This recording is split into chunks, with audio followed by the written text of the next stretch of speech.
সুদূর দেশকালের সীমানা পেরিয়ে আজ তাকে পেয়েছি আমরা এপার বাংলায়। আদপে তিনি ওপার বাংলার হলেও তিনি এপার ওপার সবখানে আমাদের মনের মধ্যে রয়েছেন, কারণ তার কাজ আমি তো জ্ঞানত অবস্থা থেকে দেখছি আর কি বলা যায়। এবং বাংলাদেশে এখনো পর্যন্ত এক কথায় তাকেও যদি আমি জিজ্ঞেস করি যে তিনি কতগুলো প্রজেক্টে কাজ করেছেন, তিনি এক কথায় গুণে বলতে পারবেন না। প্লিজ ওয়েলকাম জিও আড্ডা উইথ লাবণ্য, আমাদের আজকের অতিথি, যিনি একেবারে আন্তর্জাতিক অতিথি বললে একটুও ভুল হবে না, আমাদের সকলের প্রিয় তারিন জাহান। তোমাকে অনেক অনেক স্বাগত জানাই আমাদের আজকের জিও আড্ডা। Thank you so much for your wonderful introduction. যদিও এতটার জন্য আমি যোগ্য কিনা জানি না। এ বাবা, এটা বলো না প্লিজ প্লিজ প্লিজ। মানে সময়টা হচ্ছে 1985, অ্যাজ এ চাইল্ড অ্যাক্টর তুমি শুরু করেছো, মানে অলমোস্ট 4টে দশক পেরিয়ে গেছে। ও মা, সত্যি মানে আমি না ভাবতেই পারি না, মানে তুমি 4 দশক ধরে কাজ করছো চাইল্ড আর্টিস্ট হিসেবে। আসলে আমার মানে মিডিয়াতে আসা ইনফ্যাক্ট, এবং সবকিছুই আমার একদমই আমার মায়ের ইচ্ছেতে। একদম 3.5 বছর বয়সে প্রথমে আমার নাচে হাতে খড়ি, তারপর থেকে নাচ গান, আমি ক্লাসিক্যাল শিখেছি, ক্লাসিক্যাল সঙ্গীত শিখেছি ওস্তাদ হাসান ইকরামুল্লাহর কাছ থেকে। 14 বছর রিয়াজ করেছি। এটাই আমি জাস্ট জানতে চাইছিলাম, মানে তুমি অভিনেত্রী হিসেবে যেভাবে মানুষের মনের কাছে পৌঁছেছো, তোমার একটা খুব স্ট্রং ব্যাকগ্রাউন্ড আছে যে তুমি একজন ট্রেন্ড শাস্ত্রীয় সঙ্গীত শিল্পী। মানে এটার থেকে যখন শুরু হলো আর কি, মানে তুমি পুরোটা বলো আর কি আমাকে একটুখানি। মানে তোমার তো প্রথম শিশু শিল্পী হিসেবে আসা মানে একদম সাডেনলি না? একদম suddenly, nothing was planned. No, it was not plan, but মানে বলতে গেলে এটা প্ল্যান ঠিক বলবো না, এটা আমার মায়ের ইচ্ছে ছিল। বিকজ আমি যখন 2 বছর বয়স, আমি নাকি গান শুনলেই নাচ করতাম সাথে সাথে, মিউজিকের সাথে সাথে। তো সেটা আমার মার নৃত্যশিল্পী ছিলেন, নৃত্যশিল্পী বলবো না, মানে ওনার সময় স্কুলে নিজেরা কোরিওগ্রাফি করে নাচ করতেন স্কুলের প্রোগ্রামে। আফটার ম্যারেজ তো ডেফিনেটলি এটা বন্ধ হয়ে গেছে। তো আমার মায়ের শখ ছিল তার কোনো না কোনো মেয়েকে দিয়ে তিনি নাচ করাবেন, অভিনয় করাবেন, গান শেখাবেন। তিনি যা করতে পারেননি সেই শখগুলো আমাকে দিয়ে পূরণ করিয়েছেন। তো আমার যেটা হয়েছে মিডিয়াতে আসাটাই, বা আমার কালচারাল লাইনে আসা বা বলো, বা আমার শিল্প চর্চার যত মানে অঙ্গনে আমি কাজ করেছি না কেন, শিল্প অঙ্গনে সব জায়গায় এটা আমার মায়ের জন্য হয়েছে। তিনি চেয়েছেন আমি আর্ট শিখি, তিনি চেয়েছেন আমি গান শিখি, তিনি চেয়েছেন নাচ শিখি, অভিনয় করি, আবৃত্তি করি, সব তার জন্য। খুব বাধ্য মেয়ে, এটা তো বলতেই হবে। মানে মা চেয়েছেন এবং তুমি শিখে সেটাকে মানে পুরোটা করেছো, সেটাও তো একটা বড় ব্যাপার। অ্যাবসলিউটলি। ছোটবেলায় আমার একদমই ইন্টারেস্ট ছিল না, আমি খুব পড়াশোনার প্রতি আমার খুব আগ্রহ ছিল। আচ্ছা, তাহলে তুমি এটাকে পুরোপুরি প্রফেশন হিসেবে নেবে, এটা কোন সময় থেকে ভাবলে? আই থিঙ্ক এটা আসলে আমার সবসময় প্ল্যান ছিল আমি ইন্টেরিয়র ডিজাইনার হব। আমার খুব মানে আমি যেহেতু ট্রাভেল করতে খুব পছন্দ করি, বিদেশে ঘুরতে খুব পছন্দ করি, তো আমার একটা সময় ছোটবেলায় ইচ্ছে হলো যে আমি এয়ার হোস্টেস হব। হ্যাঁ, বিকজ আমি বিদেশে ঘুরতে পারবো সেই জন্য। তারপর আবার চেঞ্জ হলো যে আমার বাবা ইঞ্জিনিয়ার ছিলেন, পরে হলো যে আচ্ছা আমি ইঞ্জিনিয়ার হব, কিন্তু আমি ম্যাথসে একদম খুবই কাঁচা, ম্যাথস আমার ভয়ের একটা সাবজেক্ট, তো সেটাও বাদ।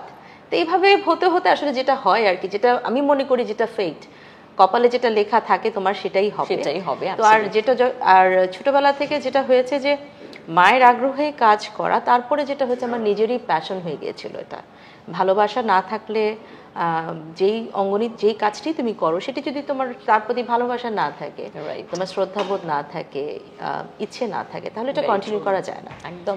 সো যখন এটা ফিলিংটা আসলে, যখন বোধটা কাজ করলো যে না এটাই মনে হয় আমি এটাই পারি, তার সঙ্গে ডেস্টিনি ছিল, সো ওভাবে কাজ করা আর কি। আচ্ছা, তুমি এই যে গানের ট্রেনিংটা নিলে, তারপর মানে অভিনয়ের পাশাপাশি তুমি পুরোপুরি নিজেকে একজন সঙ্গীত শিল্পী হিসেবে কেন প্রেজেন্ট করলে না? না, আমার আসলে সত্যি কথা বলি, গানটা শিখেছি just because of for myself. মানে আমি গান ভালোবাসি, দ্যাটস ওয়াই গানটা শেখা। আমার মা তখন বলেছেন তুমি যখন ভালোই বাসো তাহলে তুমি শিখে করো, একটা প্রপার ফর্মাল ট্রেনিং। আমার মা সবসময় জিনিসটা করতেন, সবসময় বলতেন, আমার ওস্তাদজিকে বলতেন ওকে গান শেখানো দরকার নেই, আপনি ওকে রেয়াজ শেখান, প্রপারলি ওকে গ্রুমিং করান। আমি ওকে স্টেজে গান করাতে চাই না, বাট ও গান যে কাজটাই করবে ও যেন প্রপারলি শিখে করে। যেন অভিনেত্রী হিসেবে যদি তুমি কোনোদিন সঙ্গীত শিল্পীর চরিত্রও করো, সেটাও যেন একদম রিয়েল লাগে একেবারে। এটা কিন্তু আমার সত্যি কথা বলি, আমার মার প্রতি আসলে কৃতজ্ঞতা তো শেষ নেই। আমার অভিনয়ের প্রত্যেকটি সেক্টর বলো তুমি, অভিনয়ের সাথে কিন্তু নাচ গান, সবকিছুই জড়িত। আবার তুমি নাচও যদি করো সেখানে তোমার এক্সপ্রেশন দরকার, একদম একদম। সো এখানেও কিন্তু তাল লয়ের একটা বিষয় থাকে। আবার গানের ক্ষেত্রেও কিন্তু ভয়েসে তোমার এক্সপ্রেশন দরকার, তাল লয় জানতে হবে। তো এই বিষয়গুলো সবকিছু মিলিয়ে না আমার কাছে মনে হচ্ছে একটার সাথে একটা লিঙ্ক আছে। সো এটা আমাকে অনেক প্লাস করেছে, হেল্প করেছে অনেক ক্যারেক্টার করতে গিয়ে। আচ্ছা, এই যে মানুষেরই তুমি ছবিটা করলে আর কি, এই ছবিটাতে পার্টিকুলার হ্যাঁ বলার কি কারণ ছিল? এটার পিছনে হ্যাঁ বলার কারণ ছিল 3টি কারণ। একটি হচ্ছে মানুষদের প্রথম ছবি, আমি নিজে তার পার্সোনালি তার অভিনয়ের ভক্ত ছিলাম। তো যখন তিনি বলেছেন যে তার প্রথম ডিরেকশনের ছবি করতে চাচ্ছেন এবং সেখানে তিনি আমাকে একটি ক্যারেক্টারের চিন্তা করেছেন, ডেফিনেটলি সেখানে তো না করার কোনো প্রশ্নই আসে না, তার প্রতি রেসপেক্ট রেখেই কাজটি করা। আর দ্বিতীয় কথা হলো গল্পটি চমৎকার, এরকম পারিবারিক গল্প, এত সুন্দর স্টোরি, সেই কারণে করা। আর আরেকটি বিষয় ছিল যে এখানে আমি চেয়েছিলাম সুন্দর একটি গল্প নিয়ে যেন আমার এই পার বাংলার ছবি অভিষেক হয়, তো সেই জায়গা থেকে ব্যাটে বলে মিলে গেছে, তাই করা। আচ্ছা, এপার বাংলার প্রথম প্রজেক্ট, কিন্তু এপার বাংলার অভিনেতার সঙ্গে প্রথম কাজ এমন তো নয়, তুমি তো দেবদুতদার সঙ্গেও আগে কাজ করেছি। হ্যাঁ, সেটা বাংলাদেশের প্রজেক্ট ছিল, বাংলাদেশেরই প্রজেক্ট ছিল, ওটা একটা টেলিফিল্ম ছিল। তো সেই কাজটিতে করে দেবদুতদা তো অসাধারণ একজন কো আর্টিস্ট, চমৎকার একজন মানুষ আমি বলবো। তো স্বাভাবিকভাবেই আমার কাছে ওটা কোনো মানে ডিফারেন্ট কিছু লাগেনি বা আমার কোনো কঠিন কিছু মনে হয়নি। আর আমি বলবো ক্রেডিট দিব অবশ্যই মানসীদিকে, যে তিনি পুরো মানে সিচুয়েশনটা এমনভাবে করেছিলেন, সেটের মধ্যে অ্যাটমসফিয়ারটা এমন ছিল যে আমার মনেই হয়নি যে আমি ফার্স্ট টাইম কাজ করছি। যদিও পুরো টিম কলিগস সবাই হচ্ছে একদম নতুন, ফার্স্ট আমার এক্সপিরিয়েন্স। বাট এবং এর আগে যেহেতু মানে আমরা মূলত দেখেছি যত না অভিনেতা তার থেকে অনেক বেশি অভিনেত্রীরা কিন্তু এপারে প্রচুর কাজ করেছেন, আমরা একদম মানে ভুরি ভুরি সংখ্যা দেখতে পাই সেটাতে, একদম কুসুম শিকদার থেকে শুরু করে আমাদের সবার প্রিয় জয়া আহসান, মানে প্রচুর মাহিয়া মাহি সবাই কাজ করেছে আমাদের এপারে। সেই তুলনায় তুমি বরং অনেক মানে ওপারে এত জনপ্রিয়তা এবং এত মানে মোর দ্যান মানে 4টে দশক কাজ করার পরেও তুমি এতদিন বাদে এত অপেক্ষা করিয়ে কেন যে এলে আমাদের কাছে, সেটা তো আমারও প্রশ্ন, আমার কাছে সেরকম কেন অফার আসেনি এর আগে যেটা করার মতো। আমি মনে করি আসলে যখন যেটা লেখা থাকে সেটাই ভালো। আসলে এত চমৎকার গল্প দিয়ে হয়তো আমি তোমার এখানে স্ক্রিনে আসবো বলেই হয়তো বা সেটা একটু বেশি অপেক্ষা করতে হয়েছে। আর হয়তো 4 বছর আগেই হতো, যেহেতু কোভিড এর জন্য আমাদের ছবিটি আটকে গেছিল, আরো আগেই হয়তো ছবিটি রিলিজ হতো, আরো আগেই হয়তো বাংলার দর্শক আমাকে বড় স্ক্রিনে দেখতে পারতেন। আচ্ছা, তুমি একটা কথা বলো তো, এখনো পর্যন্ত মানে মানে কি বলবো, আনকাউন্টেবল নাম্বারস তোমার বাংলাদেশি নাটক, এত অভিনয় করেছো এবং তার সঙ্গে এত টেলিভিশন, মানে তুমি তো টেলিভিশন কুইন রীতিমতন আর কি বাংলাদেশে। এখানে মানে এত দিন ধরে এত কাজ করছো, শিশু শিল্পী হিসেবে কাজ করেছো, তারপর অভিনেত্রী বড় হয়ে এত কাজ করেছো এবং এত ধরনের চরিত্রে তুমি নিজেকে প্রমাণ করেছো আর কি। এবং এখন এপারে এলে মানে ফিল্মে কাজ করলে, ফিল্ম বলো, ওটিটি বলো বা নাটক বলো, এই এতগুলো যে ফরম্যাট হয়ে গেছে, এতগুলো ধরনের দর্শক তৈরি হয়েছে, মানে দেখো ওটিটিতে একটা ইয়াং জেনারেশন, আমরা যারা রেগুলার টিভি দেখতে পারি না বা সিনেমা হলে গিয়েও সবসময় একটা নির্দিষ্ট পার্টিকুলার টাইমে যাওয়া হয় না, তারা কিন্তু ওটিটিটাই ভরসা, তাদের সিনেমা দেখার জন্য বলো বা যে কোনো সিরিজ দেখার জন্য বলো। তোমার কাছে এই ব্যাপারটা কেমন লাগে, এই যে মানে কোনটা তোমার পার্সোনাল ফেভারিট? সব মাধ্যমেই ফেভারিট। কেন বলবো? বিকজ আমাদেরকে সময়ের সাথে তাল মিলিয়ে চলতে হবে। একটা সময় শুধু টেলিভিশন ছিল এবং সিনেমা ছিল, আমাদের মানে সিনেমাটা মানুষ পরিবারকে নিয়ে একটা আয়োজন করে একটা উৎসবের মতো ছিল, যে সেদিন কোনো কাজ থাকবে না, রান্না বান্না শেষ করে গিয়ে সিনেমা দেখবে, এটা করবে সেটা করবে, একটা বাজেট থাকতো সবার। ম্যাক্সিমামই তো আসলে মধ্যবিত্ত ফ্যামিলির মানুষই, সবারই একটা বাজেট ছিল, কিন্তু যে মানে মাস শেষে একটা সিনেমা দেখবে বা পুজোর সময় একটা সিনেমা দেখবে বা কারোর অ্যানিভার্সারি সেলিব্রেট করার জন্য একটা সিনেমা দেখবে, এটা ছিল একটা লিংক। কিন্তু এখন যেটা হয়ে গেছে, তোমার হাতের কাছে মোবাইল, পুরো পৃথিবীটা তোমার কাছে, তুমি চাইলেই যে কোনো অ্যাপস ডাউনলোড করে তুমি যে কোনো ছবি দেখতে পারছো, বিশ্বের ছবি দেখতে পারছো, options are there, lot of options are there. সেই ক্ষেত্রে তোমার এবং আন্তর্জাতিক ছবি দেখাও সাধারণের জন্য খুব সহজ হয়ে গেছে। হ্যাঁ, সো তার জন্য হচ্ছে কি, আগে যেটার জন্য হয়তো কবে একটা ফেস্টিভ্যাল আসবে তার জন্য ওয়েট করতে হতো, এখন যেমন অডিয়েন্সের কাছে তোমার lot of options are there. So তুমি চাইলে টিভিও দেখতে পারছো, তুমি সিনেমাও দেখতে পারছো, ওটিটিও দেখতে পারছো। সো এখন কিন্তু অডিয়েন্সকে বোকা ভাবা খুবই বোকামি হবে একদম। মানে এমনও হয়েছে যে একটা অডিয়েন্স কন্টিনিউটি পর্যন্ত মার্ক করে, যে এই সিনে এটা পড়েছিলে, পরের সিনে কেন এটা, মানে তুমি সেরকম ফিডব্যাক তার মানে পেয়েছো? আমার ক্ষেত্রে হয়নি, বাট অন্যদের ভুল ধরেছে যে কেন এটা হলো, ইভেন এক্সপ্রেশন ওয়াইজ ওরা কন্টিনিউটি বুঝে যে একটু আগে কাঁদলো এখন এক্সপ্রেশনে পানি নেই কেন, মানে ওরা এত ডিটেইলে দেখে, মানে অডিয়েন্স কত স্মার্ট হয়ে গেছে। It's true. সো এখন তুমি অডিয়েন্সকে ভালো কন্টেন্ট দেবে, অডিয়েন্স দেখবে, সেটা তোমার যে মাধ্যমেই হোক, টিভি, মিডিয়া, সিনেমা, তুমি ওটিটি, হোয়াটএভার ইট ইজ, তোমার কন্টেন্ট যদি দেখার মতো হয়। এবং আমি ফিল করি যে আমাদের বাঙালিরা আসলে অনেক emotional, end of the day তারা কিন্তু অনেক ইমোশনাল। সো ইমোশনাল মুভিগুলো বা ছবি, সিনেমা, পারিবারিক কন্টেন্ট হোয়াটএভার, এটা মানুষ পছন্দ করবে, বিকজ মানে কোথাও না গিয়ে না নিজেদের কারো না কারোর সাথে কোনো চরিত্রের সাথে মিল খুঁজে পাওয়া যায়। সো জীবনধর্মী গল্পগুলোই আসলে আমার মনে হয় অডিয়েন্স খুব তাড়াতাড়ি অ্যাডপ্ট করতে পারে। আর প্রতিদিনকার স্ট্রেস, প্রতিদিনকার টেনশন, এই জীবনের আপস এন্ড ডাউনস এর মাঝখানে এই কারোর লাইফে তো ভালো কিছু হচ্ছে, অন্তত সিনেমার মধ্যে দিয়েই হচ্ছে, সেটা দেখতেও কিন্তু একটা মন ভালো করার ব্যাপারটা, একটা ফিল গুড ফ্যাক্টর কাজ করে। অ্যাবসলিউটলি। আচ্ছা, তুমি তো একটা খুব বড় পরিবারের অংশ, তুমি নিজেও তো একটা বড় পরিবারের অংশ, তোমরা অনেকগুলো ভাই বোন না? আমরা 5 বোন, ভাই নেই। ও 5 বোন। আর তুমি কি সবার ছোট? আমি সবার ছোট। বাপ রে! আর তোমার 4 দিদি মানে তোমাকে প্রচন্ড শাসনে রাখে নাকি তারা খুব প্যাম্পার করে? মানে আমি আমার লাইফে আমার বাবা মা 4 বোন রীতিমতো একটা ঘরের যেমন থাকে না যে ছাদ আছে, তোমার একটা ফ্লোর আছে, চারপাশে 4টি পিলার আছে। সো আমি ওভাবেই কিন্তু বড় হয়েছি, বাবা মা 4 বোন একসাথে, মানে প্রোটেকশন কাকে বলে আর কি। আমি এত ওভার প্রোটেক্টেড ওয়েতে বড় হয়েছি যে ঘাড় ঘোরানোর কোনো সুযোগ ছিল না কখনো। এবং সত্যি কথা বলতে কি আমি ছোটবেলা থেকে খুব ডিসিপ্লিন লাইফ লিড করেছি, মানে পড়াশোনার পাশাপাশি আমার এত বেশি কালচারাল পড়া দিদিদের শোক, এই দিদিগিরি সামলে তুমি অন্য কিছু আর কি করে করবে বলো? নাচের রিহার্সাল, অভিনয় যেতে হবে, টিভিতে প্রোগ্রাম, ওগুলোর রিহার্সাল করা, শুটিং করা, রেকর্ডিং করা, আবার বাসায় এসে হোমওয়ার্ক শেষ করা। আমি অন্য কিছু করব কখন? আমার তো টাইমই নেই, আমার সব কিছু মানে প্ল্যান, একদম প্ল্যান এবং টাইম মেনটেন করে করা। ছোটবেলা থেকে আমি আসলে খুব ডিসিপ্লিন ওয়েতে কাজ করেছি এবং সেটার জন্য definitely and the way you maintain yourself, that was really commendable, মানে thank you so মানে brilliant, মানে ভাবতেই পারা যায় না যে একজন অভিনেত্রী এত হেক্টিক শিডিউলের মধ্যে নিজেকে এত সুন্দর হয়ে কি করে ধরে রাখতে পারে। মানে মন সুন্দর আমার জন্য কিছু না, এটা সম্পূর্ণ আমি ফিল করি আসলে জেনেটিক্যাল, আমার মায়ের জন্য, আর কিছু না। আমার বাবা মা দুজনেই কিন্তু ওনাদের বয়স হলে বোঝা যায়।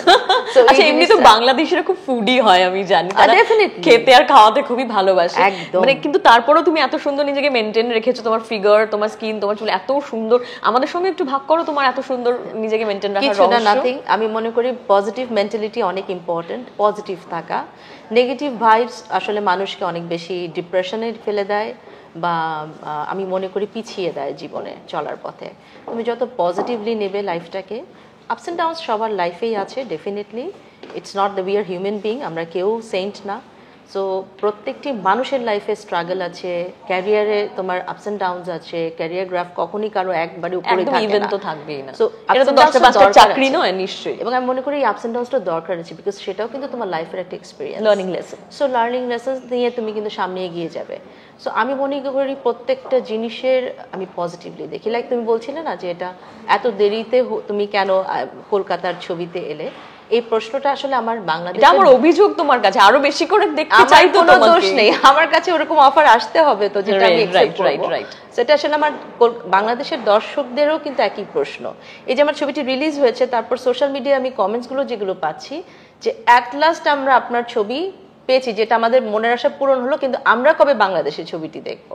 তো সবার এখন আগ্রহ হচ্ছে মানুষদের এটা আমাদের গল্প কবে বাংলাদেশে রিলিজ হবে, বিকজ ওখানে অনেক দর্শক আছেন যারা ডেফিনেটলি এই ছবিটির হাইপস যেহেতু উঠে গেছে সবার কাছেই, তার এখন সোশ্যাল মিডিয়ার মাধ্যমে যে কোনো খবর 1 সেকেন্ডের মধ্যে পৌঁছে যায়। তো সবাই খবরটি জানতে পারছে যে ছবিটি এখানকার দর্শক কতটা সাদরে গ্রহণ করেছেন, অ্যাপ্রিশিয়েট করছেন, সোশ্যাল মানে মিডিয়ার মাধ্যমে তারা পোস্ট করছেন, এবং ব্যাক টু ব্যাক শোজ অনেকদিন বাদে বাংলা ছবির ক্ষেত্রে হাউসফুল যাচ্ছে। মিনটা আমাদের কাছেও খুব রিলিফ যে চলো বাংলা ছবির সেই অডিয়েন্স বেসটা এখনো নষ্ট হয়ে যায়নি, ভালো কন্টেন্ট পেলে তারা ডেফিনেটলি হলমুখী হবেন। দর্শককে আসলে দোষ দিয়ে লাভ নেই, দর্শককে একদমই দোষ দিতে চাই না। আপনি ভালো কন্টেন্ট দেবেন, তারা অবশ্যই আপনার পাশে থাকবে, এটা কিন্তু তারা প্রমাণ করে দিয়েছে এটা। আচ্ছা, 4 দশক ধরে বাংলাদেশে কাজ করলে, তারপর ভারতের ছবিতে মানে আমাদের বাংলার এপার বাংলার ছবিতে কাজ করলে, কি মনে হচ্ছে যে একটু কাজের ফরম্যাট বা নানা রকম জিনিস, মানে যেটা চেঞ্জ কিছু বুঝতে পারছো, বা কোনটা মনে হচ্ছে যে এটা হলে ভালো হতো, বা কোনটা মনে হচ্ছে মিস করেছি, এরকম কিছু? না, আমার ওটা না, ওটা মিস করেছি বলে তা মনে হয় মানে না। বাংলাদেশে এটা হয় এখানে এটা নেই মিসিং, বা এখানে এটা হয় বাংলাদেশে এটা পাই না। না, যেমন ধরো এখানে আমার একটা জিনিস খুব ভালো লেগেছে, সেটা হচ্ছে খুব টাইম মেনটেন করা হয়।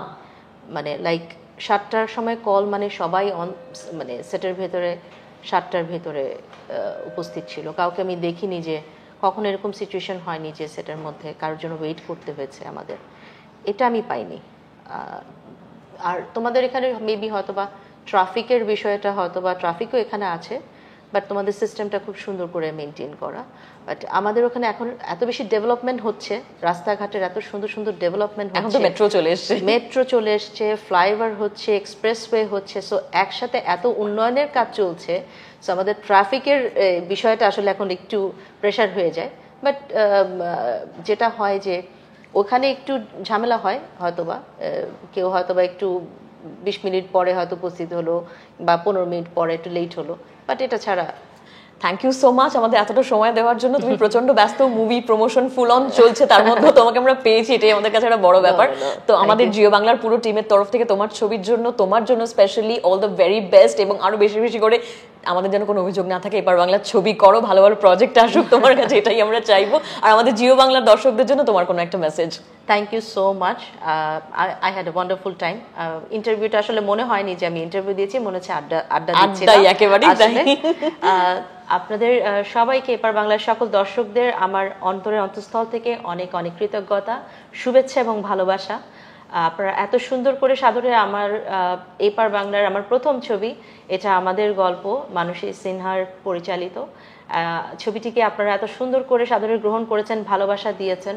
স্টিল নাও এখনও আপনারা ছবিটি দেখছেন, অনেকে যারা দেখেননি তাদের প্রতি অনুরোধ থাকলো আপনারা হলে এসে ছবিটি দেখেন।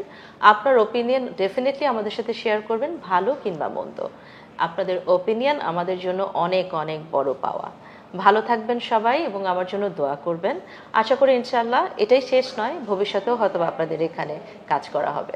একদম একদম, থ্যাংক ইউ সো মাচ। এবং জিও বাংলায় আপনারা প্রত্যেক রবিবার ঠিক রাত 8টায় জিও আড্ডা উইথ লাবণ্য একেবারে দেখতে ভুলবেন না। আমরা কিন্তু থাকবো আপনাদের জন্য জমজমাটি ইন্টারভিউ, আড্ডা, আলোচনা, গল্প নিয়ে শুধুমাত্র জিও বাংলায়। টিল দেন খুব ভালো থাকুন আর দেখতে থাকুন জিও বাংলা।